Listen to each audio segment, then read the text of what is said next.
इस वीडियो में वैदिक कल्चर के वो इंपॉर्टेंट पॉइंट देखेंगे हम जो कि एग्जाम पॉइंट ऑफ व्यू से बहुत इंपॉर्टेंट है। तो स्टार्ट करते हैं। तो वैदिक कल्चर को दो पार्ट्स में बांटा गया है, एक अर्ली वैदिक पीरियड और एक लेटर वैदिक पीरियड। वैदिक लिटरेचर को फोर पार्ट्स में बांटा गया है, द वेदास, द ब्रह्मांस, द अर्णक्यास और द उपनिषद।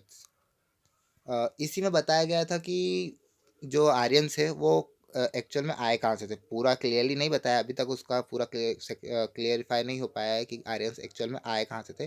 पर जिसको ज़्यादा सपोर्ट मिला है वो बताया जा रहा है कि सेंट्रल एशिया से आपके आर्यंस आए थे। अब हम लोग वेदास को देख लेते हैं। वेदास को जो है चार पार्ट्स में बांटा गया है और बताया जाता है कि जो वेदास है उसको भगवान द्वारा लिखा गया है, भगवान के द्वारा लिखा गया है। उसको भी चार पार्ट्स में बांटा गया है, ऋग्वेद, सामवेद और यजुर्वेद और अथर्ववेद। ऋग्वेद को देख लेते हैं। तो ऋग्वेद कंसिस्ट 1028 हाइमन्स, ठीक है, और 10,580 वर्सेस, ठीक है। उसको डिवाइड करा 10 मंडल्स में, ठीक।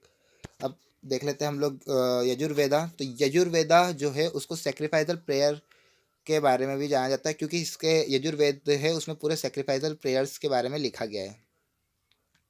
अगला आता है सामवेद। तो ये आपका आईएमपी, क्योंकि ये पिछले वर्ष पूछा गया था कि आपका जो इंडियन म्यूजिक का सबसे ओल्डेस्ट बुक कौन सी, तो वो है सामवेद आपकी।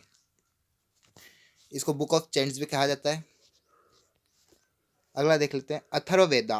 अथर्ववेदा जो है वो आपका मैजिकल फॉर्मूला के लिए जाना जाता है। इसमें जादू टोना इन सब के मंत्र लिखे हैं, इसलिए इसको मैजिकल फार्मूला के लिए बुक इसको पहचाना जाता है।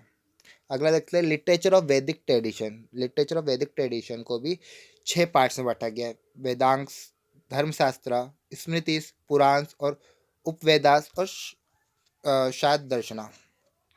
अगर हम लोग वेदांश को देख लें, देयर आर 6 वेदांश: शिक्षा, कल्पसूत्रा, व्याकरण, निरुक्ता, छंद और ज्योतिष।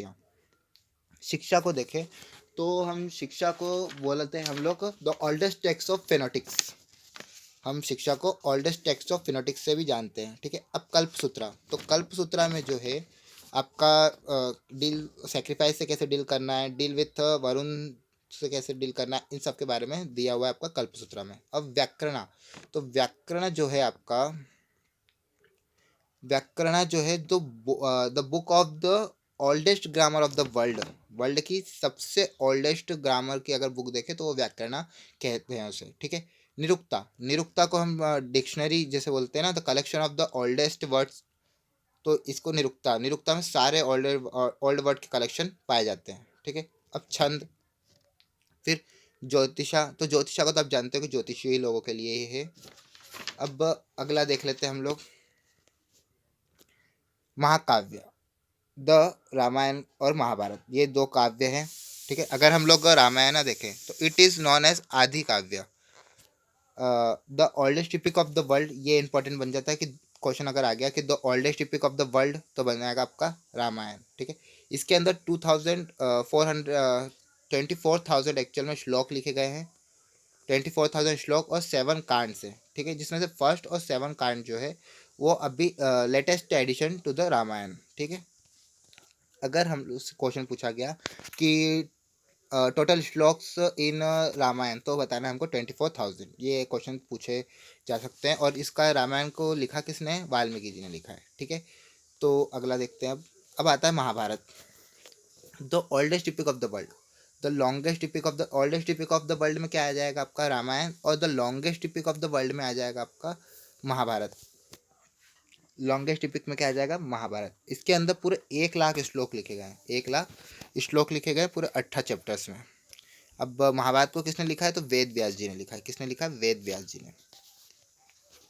अब पुराण्स, पुराण्स का मतलब ही होता है ओल्ड, पुराण्स का मतलब होता है ओल्ड। अब जो इसका एक इम्पोर्टेंट पॉइंट है वो है Matsya Purana is the oldest epic of oldest Puranic text. जो मत्स्य पुराण है वो सबसे पुरानी टेक्स्ट है इसमें। अब देख लेते हैं उपवेदास। उपवेदास जो है आयुर्वेद, जैसे उपवेदास है, अब उसको एसोसिएटेड विद कहाँ से आया है ये, तो जो आयुर्वेद है जिसको हम मेडिसिन के लिए यूज़ कर, आयुर्वेदिक मेडिसिन से, वो ऋग्वेद से लिया गया है। ठीक है। गंधर्व वेदा, गंधर्व वेदा आपका म्यूजिक, ठीक है, तो इसको सामवेद से एसोसिएट करा गया है। ठीक है। धनुर्वेदा यजुर्वेद, ठीक है। शिल्प वेदा जिसे द साइंस से भी पहचाना जाता है, तो उसको अथर्ववेदा से लिया गया है। अब शाद दर्शना, शाद दर्शना का ये एक्चुअल में ऐसे 6 हैं, बट जो इम्पोर्टेंट है बस वो मैंने वो लिखे हैं। जैसे कि अब चाणक्य दर्शना, तो इसको फाउंड किसने करा है, कपिला ने। ठीक है। योगा दर्शना तो पतंजलि, ये पॉइंट इम्पोर्टेंट है। योग दर्शना का फाउंडर कौन है, तो ये है आपके पतंजलि। ठीक है। वेदांत बद्रयाना ने इसके फाउंडर है। इसी के साथ स्लाइड्स ख़त्म होती है, और अगले वीडियो में हम लोग अर्ली वैदिक पीरियड से स्टार्ट करेंगे। Thank you for watching.